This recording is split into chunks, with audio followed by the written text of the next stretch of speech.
Assalamu alaikum wa rahmatullahi wa barakatuhu. Sunana Abu Ubaida kuma ni zan daga gabatar da wannan shiri akan wannan YouTube channel na AMWH. Zan dinga kawo muku karatun littafi daga cikin dokokin tauye haƙƙi a sauƙaƙe. Mawallafi Hussaini Ahmad Makari, barista ASQ. Kuma wannan program zai dinga zo muku da yardar Allah so ɗaya a sati akan manhajar YouTube.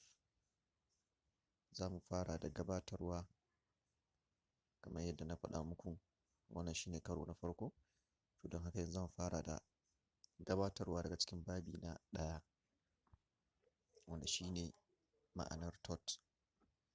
Kalmar tort ta samo asali ne daga kalmar tortious a yaren Latin, wacce take nufin karkatacce ko bauɗaɗɗen abu, ma'ana twisted or crack.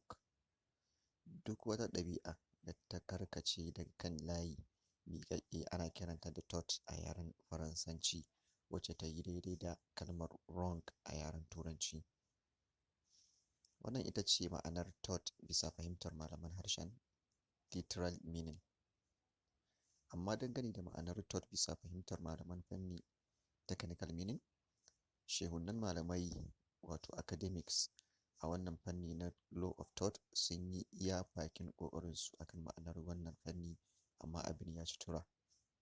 Sun kasa cimma matsaya guda ɗaya dangane da ma'anar wannan fanni wacce kowa zai gamsu da ita 100%.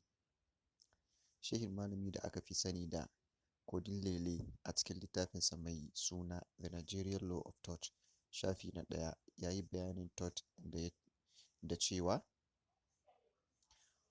wata cutarwa ce da ake wa mutum wacce ta danganci yin karan tsaye ga wani haƙƙi ko nauyi da doka ta wajabta shi akan kowa, wanda yin biris da shi ke janyo shigar ƙara don neman diyya, wanda a turanci ake kira a civil wrong involving a breach of duty fixed by law, such duty being owed to person generally and its breach being redressable primarily by an action for damages. A ra'ayin Wilfred ya ce, ɗaukar nauyin tauye haƙƙi yana ƙaruwa ne sakamakon saryar da wani nauyi na wajibi da doka ta ɗora mutum. Irin wannan nauyi ya shafi kowa da kowa, wanda tauye shi ke haifar da shari'a ta neman diyyar da doka bata ƙayyade adadinta ba. Tortious liability arise from breach of a duty primarily fixed by law. This duty is toward person generally and its breach a redressable by an action for unliquidated damage. A wata fahimtar, tort shine saryar da wani nauyi mara alaƙa da mu'amala, wanda yin haka ke janyo shari'a ta haƙƙi tare da neman diyya. A tort is breach of some duty independent of contract, giving rise to a civil cause of action and for which compensation is recoverable.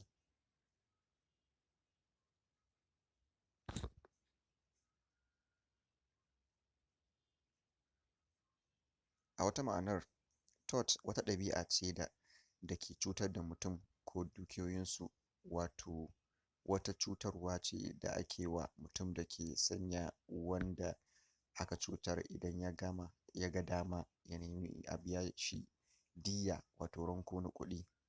Tort is a conduct that harm other people or their property. It is private wrong against a person for which the injured person may recover damage, contrary compensation.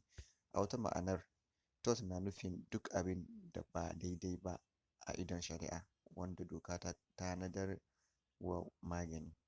A tort is a legal wrong for which the law provides a remedy. A wata ma'anar, tort wani ɓangare ne a fannin dokoki wanda ke kare mutane daga cutarwa 'yan uwansu. Tort law is the area of law that protects people from bad acts of others. Don haka